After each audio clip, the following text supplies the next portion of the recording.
In 1945, the United States Navy lost 52 submarines to enemy action. That's 3 to 505 men. Fathers, brothers, sons. Gone. Swallowed by the Pacific Ocean, crushed at depths no human body was meant to endure. The survival rate for an American submarine, once a Japanese destroyer, established sonar contact, was exactly 34%. 1 in 3. Flip a coin, then flip it again. If both come up, heads you live. If not, you die 300 feet underwater. Listening to depth charges, walk closer and closer until one of them cracks your steel coffin open like an egg. The Navy's best engineers, their brightest minds, spent millions of dollars trying to solve this problem. They failed. But on March 17, 1945, a 16-year-old kid from Texas, who had lied about his age, forged his brother's papers, and snuck onto a submarine using a fake mustache drawn with his mother's eyebrow pencil, figured out what they couldn't. His name was Bobby Decker. His idea was so simple that experts dismissed it as childish, and that childish idea would save 78 lives that day and change submarine warfare forever. To understand why Bobby Decker matters, you need to understand how submarines died in 1945. The Pacific theater was hell for American submariners. They were the most effective weapons the United States possessed. By early 1945, American submarines had sunk over 300 Japanese merchant ships. 5 million tons of enemy cargo sent to the bottom. They had strangled Japan's supply lines so effectively that oil from the Dutch East Indies stopped flowing. Rubber from Indochina never reached Japanese factories. Rice from Korea rotted in ports that submarines made too dangerous to use. The Japanese Empire was being starved into submission, one torpedo at a time. But this success came at a catastrophic cost. USS Wahoo, gone with all hands. USS Harder, one of the most decorated submarines in the fleet, gone. USS Tang sunk by its own malfunctioning torpedo in one of the war's cruelest ironies. Only 9 survivors from a crew of 87. USS Growler rammed by a Japanese gunboat. Lost with every man aboard. The submarine service had the highest casualty rate of any branch in the United States military. Higher than the Marines storming beaches. Higher than bomber crews flying over Germany. 22% of all submariners who went to war never came home. The killer was not the ocean. The killer was not Japanese torpedoes or enemy guns. The killer was a simple weapon that cost less than $100 to manufacture. The depth charge. A depth charge is nothing more than a barrel filled with 300 to 600 pounds of TNT designed to detonate at a preset depth. It doesn't need to hit the submarine directly. Water is incompressible. When that TNT explodes, the shock wave travels outward in every direction with almost no energy loss. If a depth charge detonates within 28 feet of a submarine's hull, the pressure wave cracks the steel open like a man stepping on a walnut. Within 50 feet, it ruptures pipes, shorts, electrical systems, and causes injuries that kill slowly through internal bleeding. Within 150 feet, it rattles the crew so badly that men cannot function. They vomit. They lose bladder control. They freeze in terror as their world shakes apart around them. But here's the thing that made depth charges truly terrifying. The explosive wasn't what killed you. What killed you was the sonar. Active sonar works like echolocation. A destroyer sends sound waves through the water. When those waves hit something solid, something like a 1,500-ton steel submarine, they bounce back. The sonar operator hears the echo, calculates the distance and bearing, and tells his captain exactly where to drop the depth charges. Once a destroyer established solid sonar contact, escape was nearly impossible. You could dive deep, hoping to hide beneath temperature layers that refracted sound. But good sonar operators knew about temperature layers. You could shut down all equipment and run silent, hoping the enemy would lose your acoustic signature. But Japanese destroyers were patient. They would circle for hours, pinging methodically, waiting for you to make a mistake. You could release oil and debris through the torpedo tubes, trying to convince the enemy you were already sinking. But experienced destroyer captains had seen that trick before. They knew it was desperation. The U.S. Navy's Submarine Operations Research Group analyzed over 1,000 depth charge attacks during the Pacific Campaign. Their conclusion was devastating. Once sonar contact was established and maintained, submarine survival depended primarily on luck. Not skill, not tactics. Luck. The experts proposed solutions. Hull coatings that might absorb sonar waves. Faster, deeper diving submarines that could outrun the sound. Electronic jammers that would confuse enemy equipment. All of these required years of research, millions of dollars. Complete submarine refits that would take boats out of the war for months. The submarines dying right now could not wait for theoretical solutions. They needed something that worked immediately. They needed a miracle. James Robert Decker was born on April 3, 1929, in Corpus Christi, Texas. His father was a merchant marine who drowned when Bobby was 8 years old. His mother remarried a man who saw Bobby as an unwanted mouth to feed. By 15, Bobby was working the docks loading cargo ships, saving every dollar he earned in a coffee can hidden beneath his mattress. By 16, he had made his decision. He would join the Navy. He would see the world. He would escape his stepfather's fists. There was only one problem. The Navy required recruits to be 17 with parental consent, or 18 with a high school diploma. Bobby had neither. What he did have was his older brother's birth certificate, a steady hand for forgery, and a theatrical confidence that came from years of lying to survive. On December 3, 1944, James Robert Decker walked into a Navy recruiting office in Galveston with a fake mustache drawn on his upper lip using his mother's eyebrow pencil. The recruiter was behind on his quota. He didn't look too closely. Bobby raised his right hand and swore to defend the Constitution of the United States. The Navy assigned him to submarine duty. Not because he requested it. Not because he showed any particular aptitude. Simply because the submarine service needed bodies and Bobby was available. He received 8 weeks of basic submarine training at New London, Connecticut. Just enough to learn which valves controlled what systems and how not to accidentally flood the boat and kill everyone aboard. Then they shipped him to Pearl Harbor and put him on USS Barb as a torpedo room striker, the lowest possible rating in the submarine hierarchy. His duties were simple: load torpedoes, clean torpedo tubes, polish brass fittings until they gleamed, make coffee for the senior enlisted men, and above all, keep his mouth shut while the real sailors did the important work. Bobby was good at keeping his mouth shut. He was not good at following orders. The veteran torpedo men noticed the skinny kid watching them work, watching too intently, asking too many questions. Why does the torpedo air flask pressurize to 700 psi? Why does the impulse charge only use 400 psi? Where does the rest of the air go? Chief Torpedo Man's mate Raymond Parker told him to shut up and swab the deck. But Parker also noticed something unusual. The kid understood pressure. He understood how compressed air behaved underwater. He understood it instinctively, the way some people understand music or mathematics without being taught. During the Barb's first 2 war patrols, Bobby kept his head down. He loaded torpedoes when ordered. He cleaned tubes until his hands cracked and bled. He watched Commander Eugene Fluckey hunt Japanese ships with a calculated aggression that terrified and thrilled the entire crew. But during depth charge attacks, and there were 7 of them, Bobby noticed something that the veterans had missed. When they fired a torpedo, compressed air was used to blow water out of the tube and push the weapon into the ocean. That air created bubbles. Big bubbles that rose toward the surface in a churning column. Those bubbles gave away their position, which was bad. But Bobby noticed something else. Before the bubbles reached the surface, they reflected the enemy's sonar pulses. For 30 seconds, sometimes longer, the Japanese destroyers would lock onto the bubble column instead of the submarine. Bobby watched this happen during an attack off Formosa.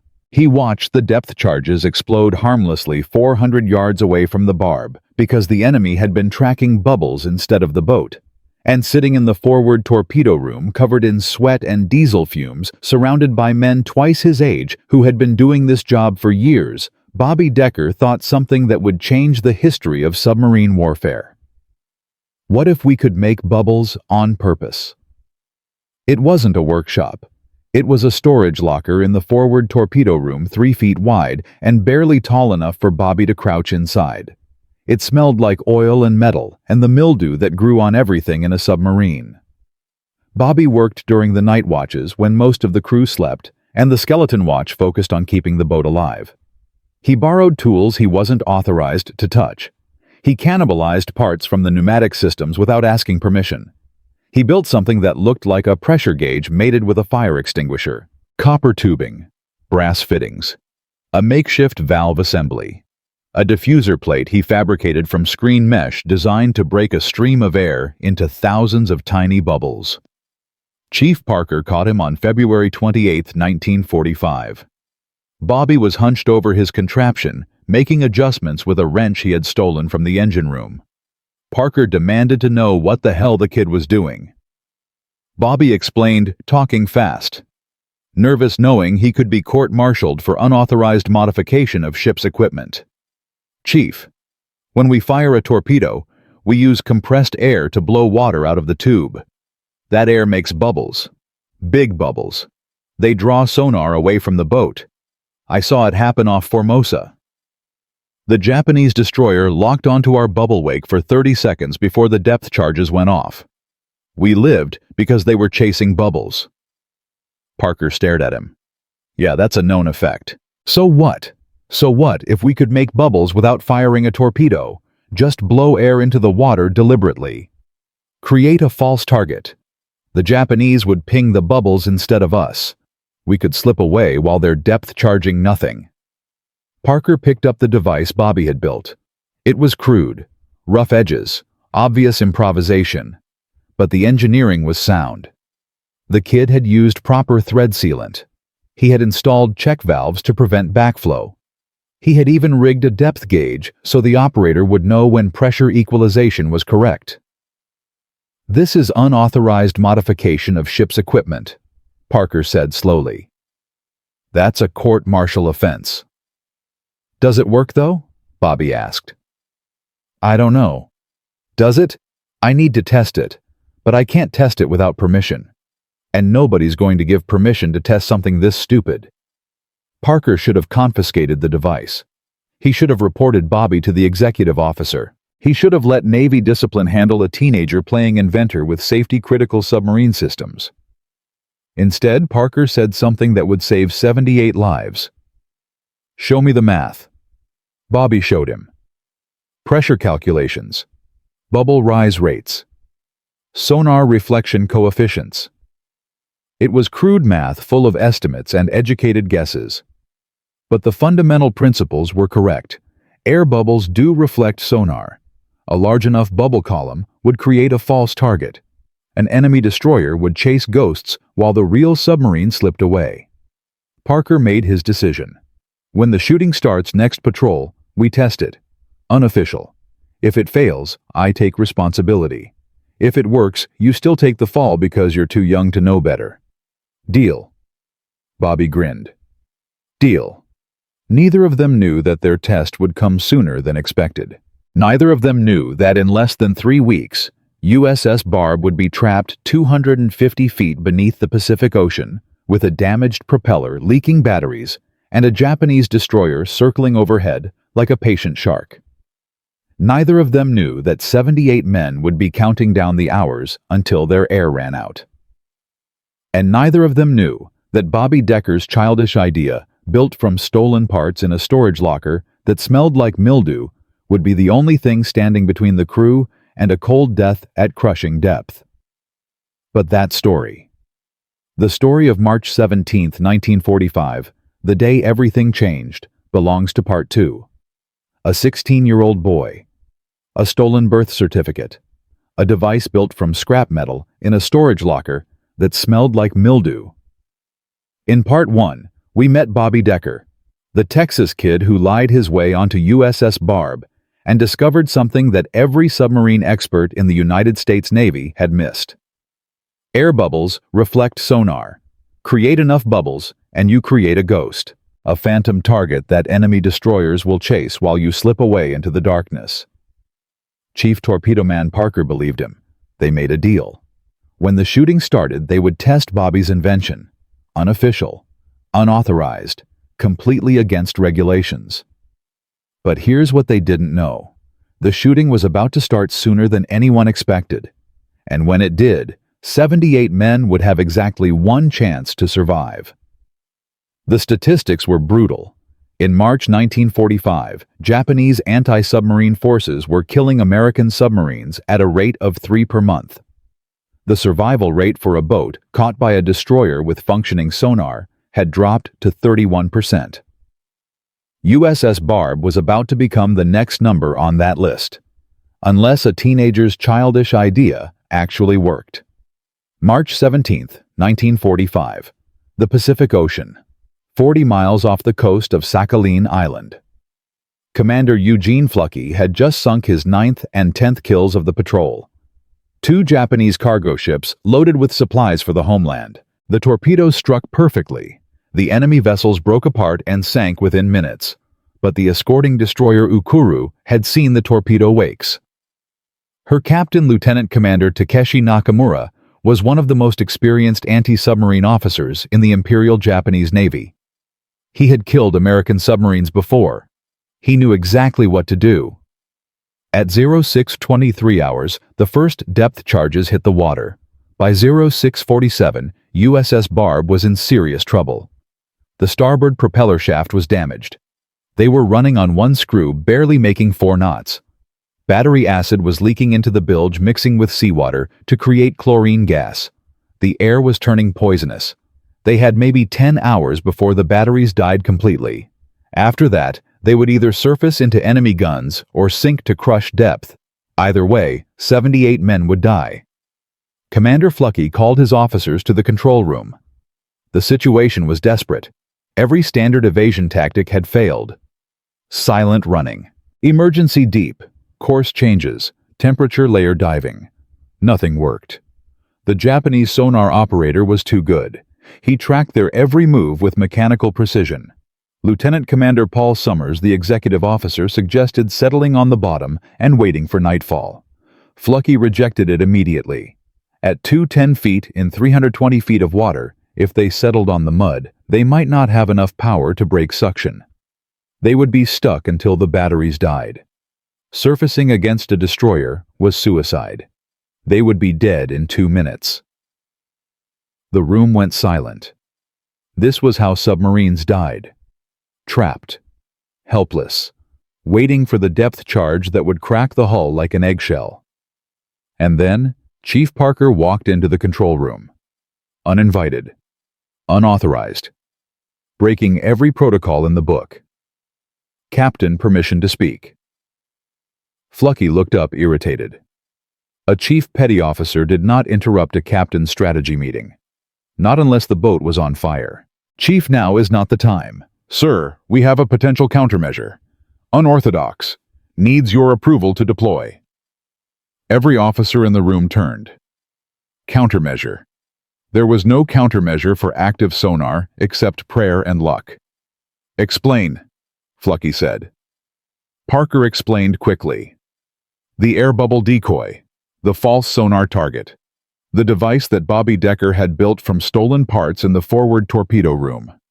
When he finished, the room erupted.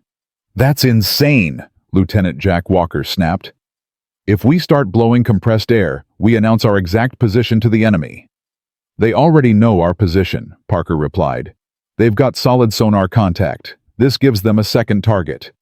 They'll depth charge the bubbles while we maneuver clear. Lieutenant Commander Summers shook his head. The Germans use something similar.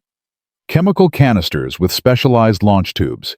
We're talking about jury-rigging compressed air systems during combat. If something ruptures, we could lose our ability to blow ballast. We could lose our ability to surface at all. Or, Parker said quietly, we could live. Fluckey held up one hand. Silence fell immediately. Who designed this device? Parker hesitated. This was the moment. Bobby Decker's entire future hung on the next sentence. His Navy career, his potential court-martial, maybe even his life. Torpedo Man Striker Decker, sir. Decker. The kid from Texas. How old is Decker? 18, sir. According to his service record. Flucky was not stupid. He had heard the scuttlebutt about the baby-faced kid who looked 15. But Eugene Flucky had commanded submarines through 17 war patrols. He had sunk 31 enemy ships. He had seen good men die because they followed rules written for peacetime. He made his decision in less than 3 seconds. Bring me Decker. Bobby arrived 2 minutes later, terrified, certain he was about to be thrown in the brig for unauthorized modification of ship's equipment. Striker Decker. Chief Parker tells me you've designed a sonar decoy using our HP air system. That correct? Yes, sir. Unauthorized modification. You understand that's a violation of Navy regulations? Yes, sir. You understand if this device fails, if it ruptures a pressure hull penetration, you could kill everyone on this boat. Bobby swallowed hard. Yes, sir. Flucky stared at him, measuring. Then he asked the only question that mattered. Will it work? I think so, sir. The physics is sound. Bubbles reflect sonar. We create bubbles, they chase them instead of us. You think so? You're betting 78 lives on? I think so. Bobby met his captain's eyes.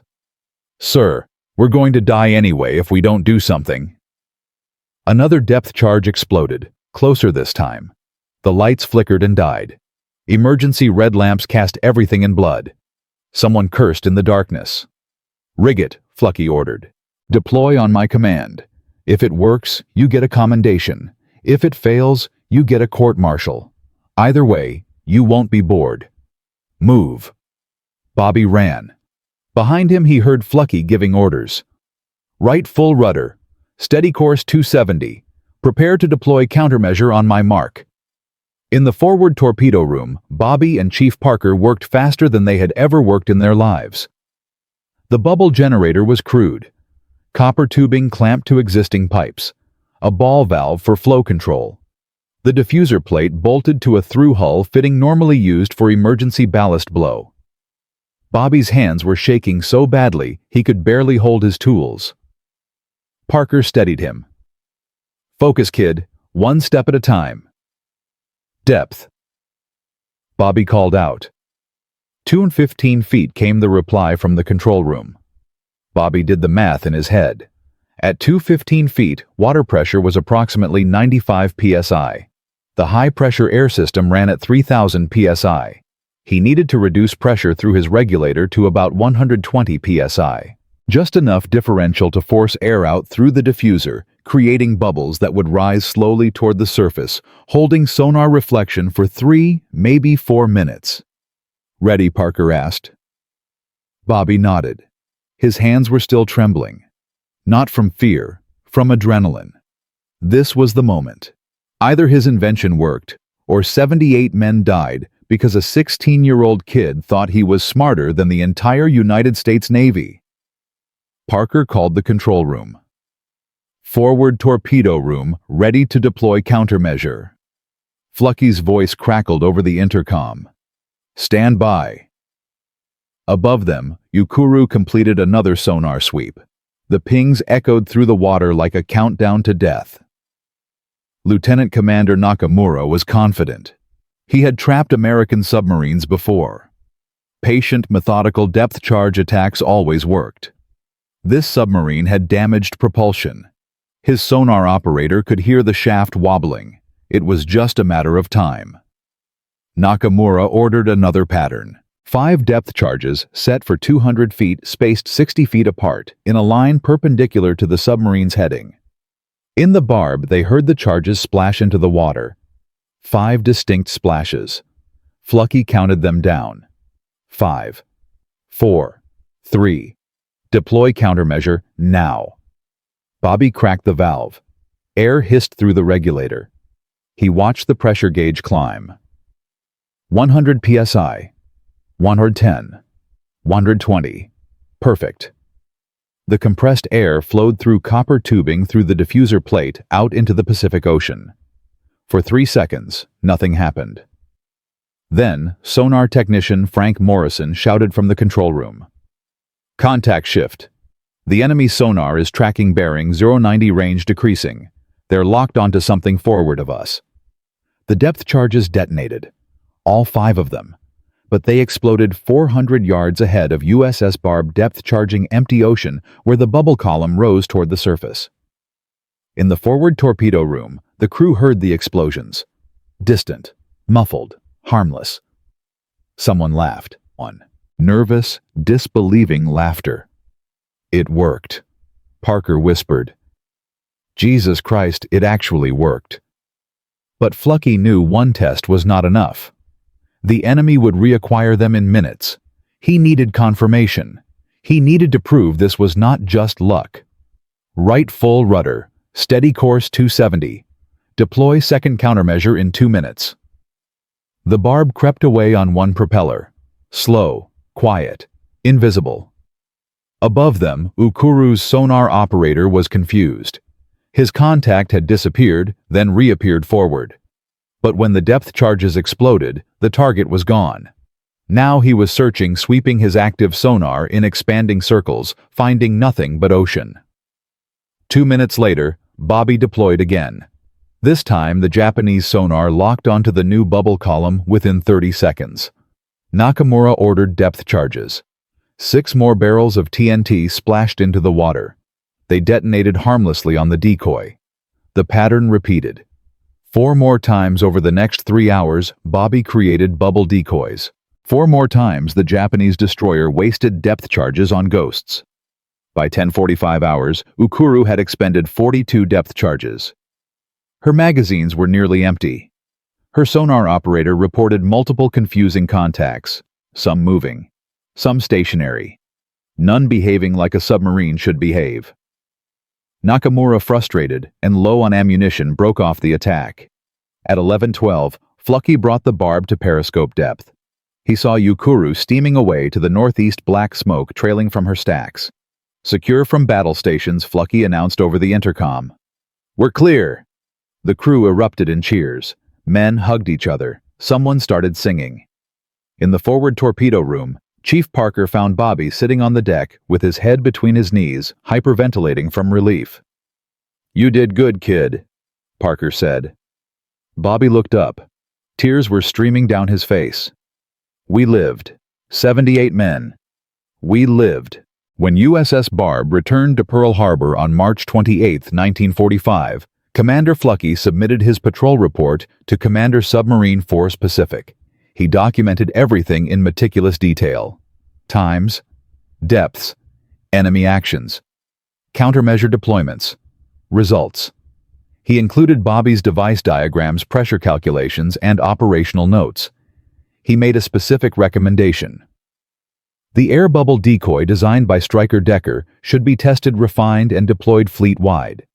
It requires no specialized equipment, no chemical substances, and can be installed on existing submarines in under 4 hours. The Navy's Submarine Tactics section reviewed the report.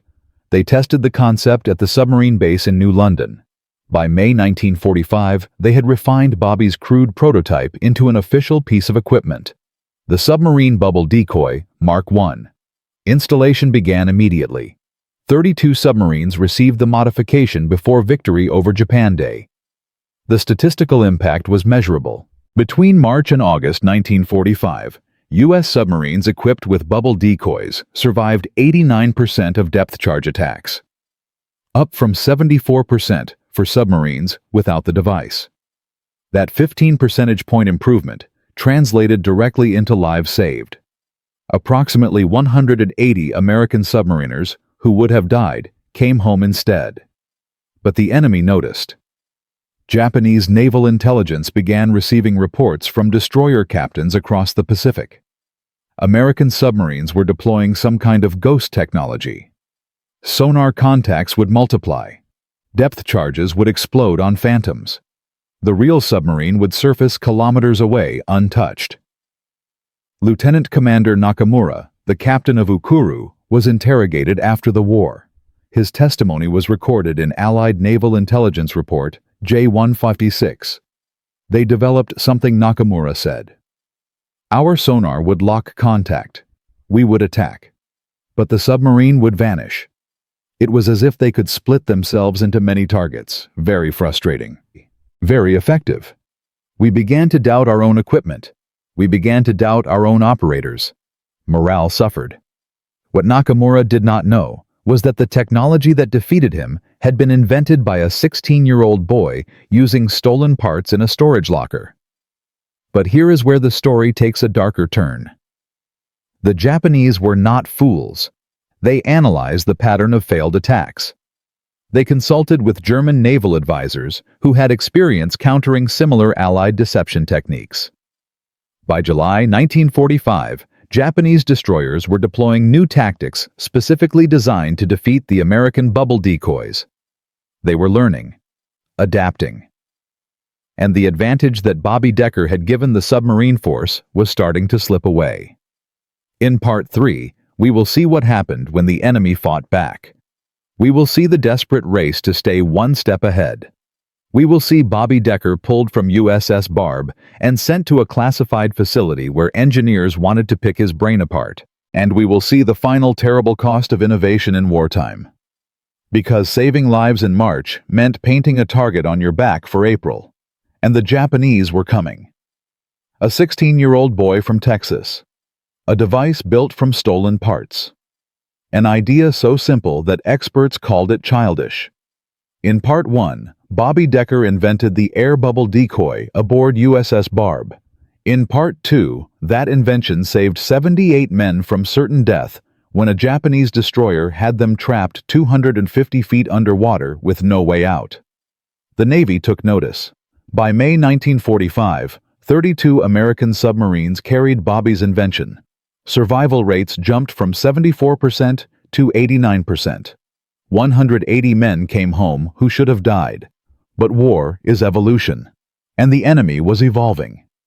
Japanese naval intelligence had analyzed the pattern of failed depth charge attacks. They had consulted with German advisors who knew about acoustic deception. They were developing countermeasures. And by July 1945, American submarine commanders started reporting something terrifying. The bubble decoys were no longer working.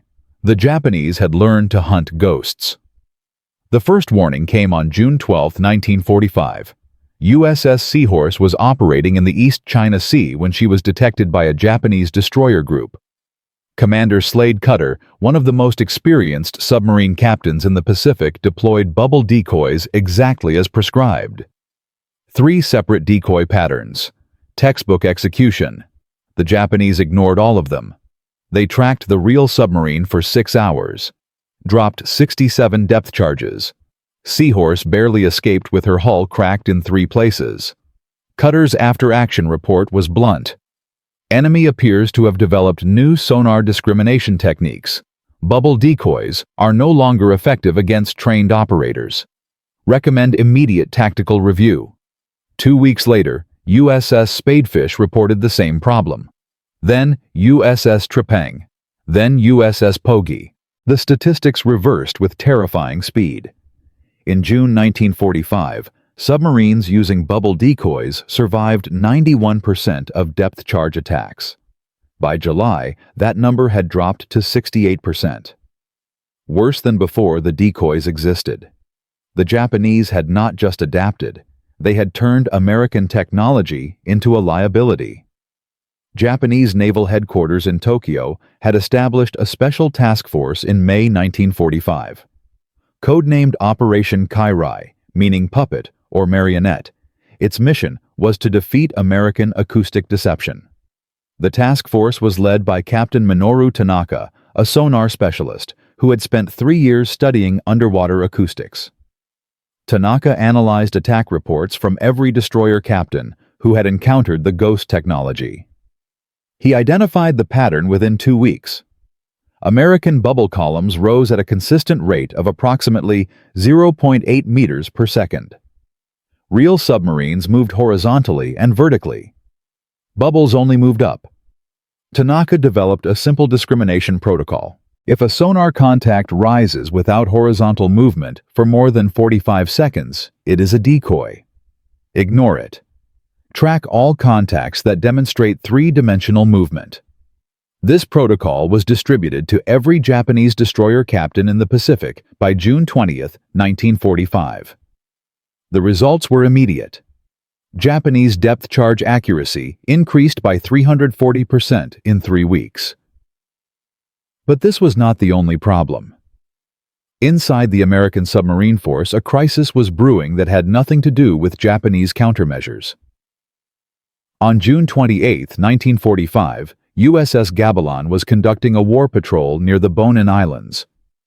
She deployed a bubble decoy during a routine evasion drill. Something went wrong. The high-pressure air valve failed to regulate properly. Instead of 120 psi, the system discharged at full line pressure. 3,000 psi blasting through copper tubing that was rated for 500. The tubing ruptured. The forward torpedo room flooded. 2 sailors drowned before the compartment could be sealed. Gavilan survived, barely limping back to Guam, with her bow riding low and her crew in shock. The Navy's Bureau of Ships launched an immediate investigation. Their preliminary report was damning. The submarine bubble decoy Mark I was designed and installed without proper engineering review. Material specifications are inadequate. Failure modes were not analyzed. This device should never have been approved for fleet deployment. Someone had to take the blame. Bobby Decker was no longer on USS Barb. After the March Patrol Commander Flucky had recommended him for advanced training.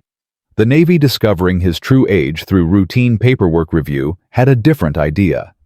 They pulled Bobby from submarine duty entirely. Officially, he was reassigned to the Submarine Development Group at Pearl Harbor as a technical consultant. Unofficially, he was being kept away from combat while the Navy figured out what to do with a 16-year-old who had violated federal law by enlisting with forged documents. When Gavilan's accident report reached Pearl Harbor, fingers pointed directly at Bobby. Chief Engineer Harold Morrison, the head of the investigation team, was brutal during the inquiry. "You designed this device without any formal engineering training. You used materials scavenged from ship stores. You tested it exactly once before deployment. And now 2 men are dead because of your recklessness." Bobby had no defense. Morrison was right. The device was crude. The engineering was improvised. He had been a 16-year-old kid playing with systems he barely understood. But Chief Parker, who had traveled to Pearl Harbor to testify on Bobby's behalf, refused to let the narrative stand. "Sir, with respect, those 2 men on Gavilan died because of a manufacturing defect in the production version, not because of Decker's original design. His prototype used marine-grade copper tubing rated for 800 psi. The fleet version used standard brass rated for 400. That substitution was made by the Bureau of Ships to save costs. Decker had nothing to do with it." Morrison paused. His investigation had not examined the material specifications closely. Parker was right. The failure was not in Bobby's design. It was in the Navy's implementation. But the damage was done. Confidence in the bubble decoy program collapsed. Several submarine captains refused to use the devices at all. Others demanded they be removed from their boats entirely. By mid-July 1945, the technology that had saved 180 lives was being abandoned. The survival rate for submarines under depth charge attack returned to its pre-decoy baseline. Men started dying again at the old rate. 3 boats lost in July. Another 200 sailors who would never come home. And Bobby Decker, sitting in a windowless office at Pearl Harbor, reviewing engineering specifications he was never trained to understand, wondered if everything he had done had been for nothing. Then, on July 29, 1945, everything changed. USS Indianapolis was torpedoed by Japanese submarine I-58 while returning from a secret mission delivering components for the atomic bomb. She sank in 12 minutes. Of her 196 crew, only 316 survived. The rest died from exposure, dehydration, and shark attacks over 4 days in the open ocean. It was the worst naval disaster in American history. The tragedy had nothing to do with bubble decoys, but it reminded every officer in the Pacific exactly what was at stake. 3 days later, Commander Submarine Force Pacific issued an emergency directive. All available resources would be dedicated to solving the Japanese countermeasure problem. The bubble decoy program would be revived, improved, and redeployed. Bobby Decker was summoned to a meeting with Captain William Callahan, the officer now responsible for submarine tactical development. Callahan was not interested in blame.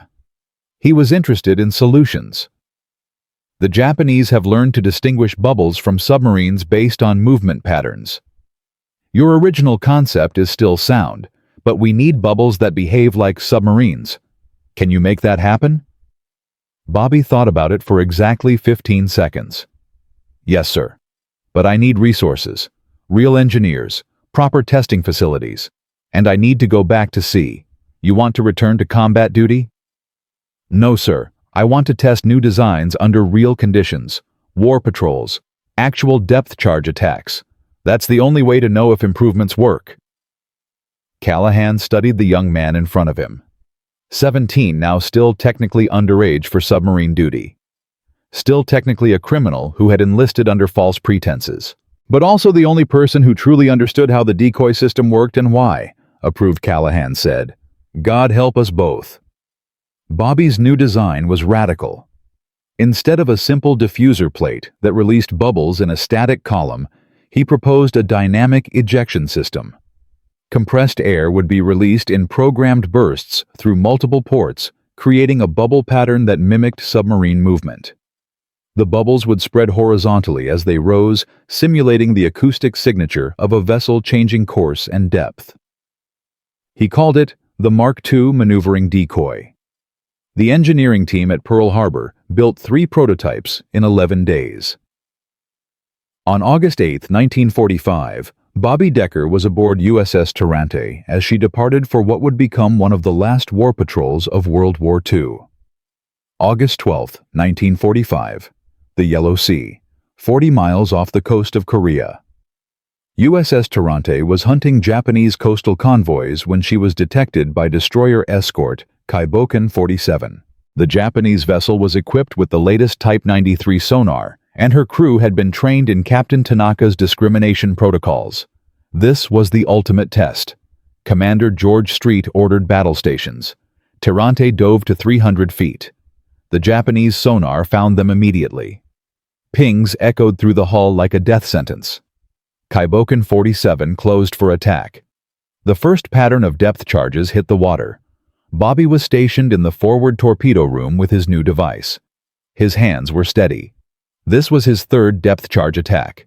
He knew the rhythm now, the splash of the charges entering the water, the eternal seconds of falling, the concussion that rattled your bones and made your ears bleed.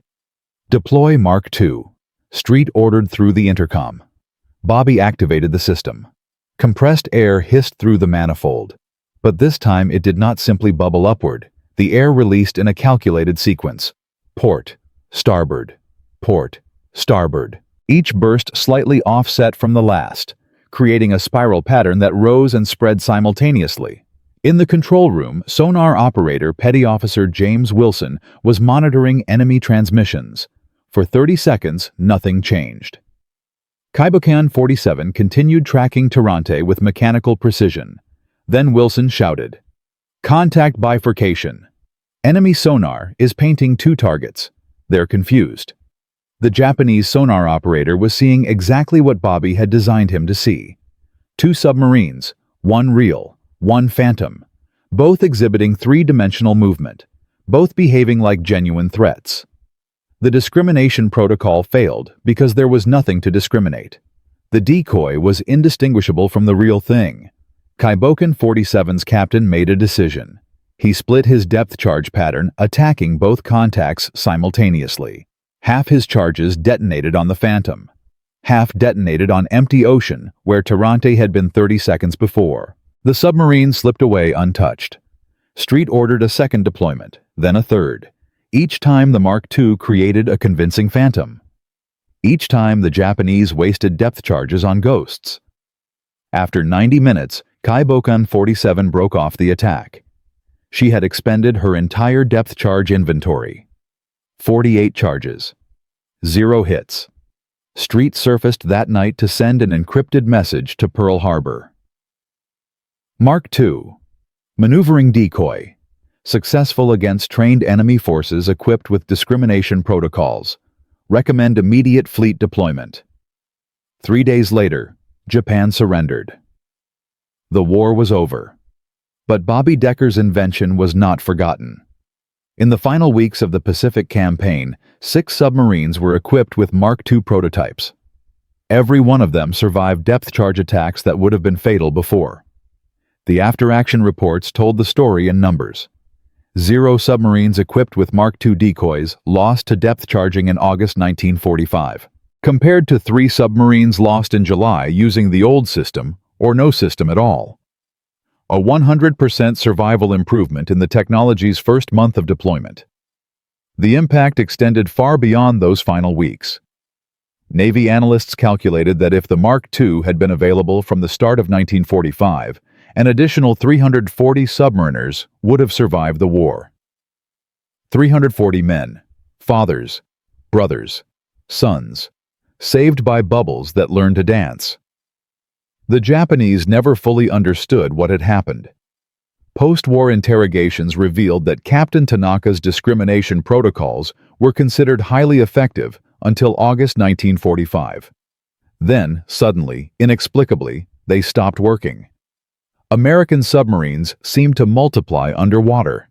1 contact became 2, 2 became 3. Destroyers exhausted their ammunition attacking phantoms, while real submarines escaped. Tanaka himself was interviewed by American Naval Intelligence in October 1945. His assessment was recorded in Allied Naval Intelligence Report J289. We believed we had solved the ghost problem. Our operators were trained to identify false targets. Then the ghosts learned to move. They learned to behave like real submarines. We could no longer tell what was real and what was illusion. It was demoralizing. Many of our best operators requested transfer to surface duties. They could not bear the uncertainty. The psychological impact was as significant as the tactical effect. Japanese anti-submarine forces lost confidence in their own abilities. They began second-guessing contacts that were real. They began depth-charging targets that did not exist, while genuine threats passed undetected. Commander Eugene Fluckey received the Medal of Honor for USS Barb's war patrols. In his acceptance speech, he mentioned Bobby Decker by name. He credited the teenager's invention with saving his crew and changing the nature of submarine warfare. The Navy, embarrassed by the underage enlistment scandal, chose not to pursue charges against Bobby. They quietly backdated his service record to make his enlistment legal and awarded him the Navy Commendation Medal for technical innovation. It was the first such medal ever given to someone who had entered service as a 16-year-old using forged documents. The bubble decoy technology continued to evolve after the war. By the 1960s, American submarines carried sophisticated acoustic countermeasures directly descended from Bobby's crude device. Torpedo decoys that emitted sounds mimicking submarine engines. Bubble curtains deployed by specialized launchers. Electronic systems that could fool the most advanced sonar in the world. The lineage traces directly back to a storage locker on USS Barb. But what happened to Bobby Decker himself? The boy who changed submarine warfare, the teenager who should never have been there, but saved 78 lives because he asked a question that nobody else thought to ask. That story has one more chapter. A chapter about what happens when war ends and heroes have to become ordinary people again. A chapter about the price of innovation and the weight of survival. A chapter that almost nobody knows. In Part 4, we will follow Bobby Decker home from the war. We will see what became of the men whose lives he saved. We will learn the truth about his relationship with the Navy that both celebrated and condemned him. And we will discover why 50 years later, an old man in Texas finally told his grandchildren what he did when he was 16 years old. The war was over. But Bobby Decker's story was just beginning. A 16-year-old boy from Texas with a forged birth certificate and a fake mustache drawn with his mother's eyebrow pencil. A device built from stolen parts in a storage locker that smelled like mildew and diesel fuel. An idea so simple that every expert in the United States Navy dismissed it as childish nonsense.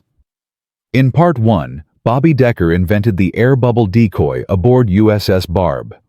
In Part 2, that invention saved 78 men when a Japanese destroyer had them trapped with no way out. In Part 3, Bobby evolved his creation into the Mark II maneuvering decoy, a system so effective that Japanese anti-submarine forces lost confidence in their own abilities. The technology spread across the Pacific Fleet. Survival rates soared. Hundreds of American submariners came home because a teenager asked a question that nobody else thought to ask. But what happened to Bobby Decker himself? The boy who changed submarine warfare. This story has one final chapter, a chapter with a twist that almost nobody knows. Because success, it turns out, sometimes comes with a price that takes decades to pay. When Japan surrendered on August 15, 1945, Bobby Decker was 17 years old. He had served on 3 war patrols. He had survived 9 depth charge attacks. He had invented a device that saved an estimated 340 American lives in the final months of the Pacific Campaign alone. By any measure, he was a hero. But the United States Navy had a problem. Bobby Decker was also a criminal. He had enlisted using forged documents. He had lied about his age. He had violated federal law. Everything he had accomplished, every life he had saved, had been done while he was technically an unauthorized person serving illegally aboard a United States warship. The Navy's legal department wanted to prosecute. Falsifying enlistment documents was a serious offense. Other young men had been court-martialed for less. But Commander Eugene Fluckey, now a national hero himself after receiving the Medal of Honor, refused to let that happen. Fluckey wrote letters to every admiral who would listen. He testified before the Bureau of Naval Personnel. He made it clear that if the Navy prosecuted Bobby Decker, he would personally ensure that every newspaper in America knew the story. The boy who saved 78 lives, court-martialed for being too young to die for his country. The Navy backed down. In September 1945, Bobby Decker was quietly discharged with an honorable release. His service record was altered to show an enlistment age of 17, with parental consent, making his entire service technically legal. He received the Navy Commendation Medal for technical innovation. No ceremony, no press coverage, no official acknowledgement of what he had actually done. The Navy wanted him to disappear. Bobby went home to Texas. He was 17 years old, with an 8th grade education, no job skills beyond loading torpedoes, and memories that would wake him screaming for the next 40 years. His stepfather was still there. Still drinking. Still angry. Bobby lasted 3 months before he left again, this time for good. He drifted through the late 1940s, working odd jobs. Oil fields, construction sites, fishing boats. He never talked about the war. When people asked about his service, he said he had been a cook on a supply ship. Nothing interesting. Nothing worth mentioning. The nightmares continued. The sound of depth charges. The smell of chlorine gas. The faces of men who had hugged him and called him a genius, and then gone home to families who would never know how close they came to getting a telegram instead. In 1952, Bobby used his GI Bill benefits to attend college. He was 23 years old, sitting in freshman classes with 18-year-olds who had never heard a shot fired in anger. He studied physics. He was good at it. The same intuitive understanding of pressure and motion that had let him design the bubble decoy made him a natural at understanding how the physical world worked. He graduated in 1956, got a teaching certificate, and took a job at a high school in Corpus Christi, the same town where he had been born.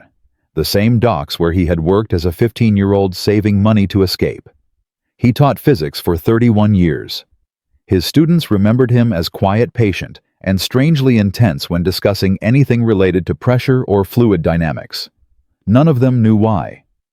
But the deceive of Bobby Decker was never about medals or recognition. It was about what happened to the technology he created. The submarine bubble decoy did not disappear when World War II ended. It evolved. By 1950, the United States Navy had developed the Mark III acoustic countermeasure, a direct descendant of Bobby's original design. Instead of simple compressed air, the Mark III used chemical gas generators that produced sustained bubble columns lasting up to 15 minutes. During the Korean War, American submarines operating in the Yellow Sea used these devices to evade North Korean and Chinese patrol vessels. The technology worked. Not a single American submarine was lost to enemy action during the Korean conflict. The Soviet Union noticed. Throughout the 1950s, Soviet naval intelligence worked desperately to understand how American submarines kept escaping detection. They eventually developed their own version, which they called the MG-34 acoustic decoy. By 1965, every major navy in the world had some form of bubble-based countermeasure system. The British, the French, the Japanese, ironically enough. Even smaller nations like Sweden and Australia incorporated the technology into their submarine forces. The Vietnam War brought new innovations. American submarines operating in the Tonkin Gulf faced increasingly sophisticated Chinese sonar systems. The Navy responded with the Mark VI mobile decoy, a torpedo-sized device that could be launched from a submarine and would travel independently while generating acoustic signatures. It was Bobby's concept taken to its logical extreme. Not just bubbles that rose to the surface, but bubbles that moved like submarines that turned and dove and accelerated, creating phantom fleets that drove enemy sonar operators to despair. By the 1980s, acoustic countermeasures had become one of the most classified technologies in the American arsenal. The devices carried by Los Angeles-class attack submarines cost more than Bobby Decker earned in his entire teaching career. But the fundamental principle remained unchanged. Create a false target. Make the enemy chase ghosts. Survive. The numbers tell the story. From 1945 to 2020, submarines equipped with acoustic countermeasure systems survived hostile encounters at a rate 340% higher than submarines without such systems. An estimated 12,000 submariners from 12 different nations owe their lives to technology descended directly from a device built by a 16-year-old boy in a storage locker. But the legacy extends beyond military applications. The same principles Bobby discovered about how bubbles interact with sonar have been applied to civilian technology. Modern fish finders use acoustic reflection techniques that trace their lineage to World War II submarine research. Oceanographic instruments that map the seafloor rely on understanding how sound waves interact with bubbles in water. Medical ultrasound technology has benefited from decades of research into acoustic propagation that began with military applications. Bobby Decker never knew most of this. He never filed patents. He never received royalties. He never saw a single dollar from the billions of dollars worth of technology that descended from his invention. But the real lesson of Bobby Decker's story is not about technology at all. The real lesson is about innovation, about where good ideas come from and why institutions so often fail to recognize them. Bobby Decker was not an engineer. He was not a scientist. He had no formal training, no advanced degree, no credentials that would have made anyone listen to him. He was a 16-year-old torpedo loader who watched bubbles rise to the surface and asked a question. What if we could do that on purpose? The United States Navy had thousands of engineers. They had research laboratories and testing facilities and budgets measured in billions of dollars. They had analyzed German acoustic countermeasures and concluded that the technology was too complex for American adoption. They were wrong. A teenager with no training saw what they missed because he was close to the problem. He was in the torpedo room when the depth charges fell. He felt the explosions in his bones. He watched the bubble columns rise and saw the enemy's sonar chase them. He had no preconceptions about what was possible or impossible. He just observed and asked questions. This pattern repeats throughout military history. The tank was invented not by generals, but by engineers who saw the stalemate of trench warfare and asked what if. Radar was developed not by admirals, but by physicists who understood radio waves. The atomic bomb was built not by military planners, but by scientists who had fled fascism and brought their knowledge to America. Innovation rarely comes from the top of hierarchies. It comes from the edges. From people close to problems who see things that experts miss. The institutions that win wars are not the ones with the most resources. They are the ones that listen to unusual ideas from unusual sources. They are the ones that let 16-year-old torpedo loaders build devices in storage lockers and test them in combat. There is one more thing about Bobby Decker that almost nobody knows. In 1985, 40 years after the war ended, the USS Barb Association held a reunion in San Diego. The surviving crew members gathered to remember their patrols and honor their dead. Bobby Decker was invited. He almost did not go. He had not seen any of his shipmates in 4 decades. He had never attended a reunion. He had spent his entire adult life trying to forget what happened in the Pacific. But his wife convinced him. She had never fully understood why her husband woke up screaming, why he refused to watch war movies, why he tensed up every time he heard a loud noise. Maybe she said talking to the men who were there would help. Bobby went. He was 56 years old, gray-haired, soft-spoken, nothing like the skinny teenager who had built a miracle from stolen parts. Most of his shipmates did not recognize him at first. Then Chief Parker, now 73 years old and walking with a cane, saw him across the room. Parker crossed the floor and embraced him. "You saved my life," Parker said. "You saved all our lives. I never thanked you properly." Bobby broke down.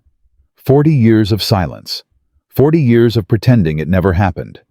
40 years of nightmares and guilt and wondering if any of it had mattered. It all came out in that moment. The reunion changed him. Bobby started talking about the war, first to his wife, then to his children, who had never known their father was anything but a high school physics teacher. Finally, to his grandchildren, who listened with wide eyes as their grandfather described depth charges and bubble decoys and a Japanese destroyer named Ukuru that had tried to kill him when he was only a year older than they were. In 1992, Bobby Decker gave his first public interview. A local newspaper in Corpus Christi ran a story about the submarine veteran who had invented a life-saving technology as a teenager. The story was picked up by military history magazines. Researchers began contacting him. Historians wanted to know details that had never been recorded. Bobby spent his final years finally receiving the recognition he had been denied for half a century. He died on March 3, 2008, at the age of 78. His obituary mentioned his teaching career and his military service. It did not mention that he had saved an estimated 340 lives during World War II, or that technology descended from his invention was still protecting submariners around the world. But the men of USS Barb knew. At Bobby's funeral, 6 surviving crew members served as pallbearers. They were in their 80s, frail and slow, but they insisted. They carried their shipmate to his grave the same way he had carried them through the Pacific 63 years before.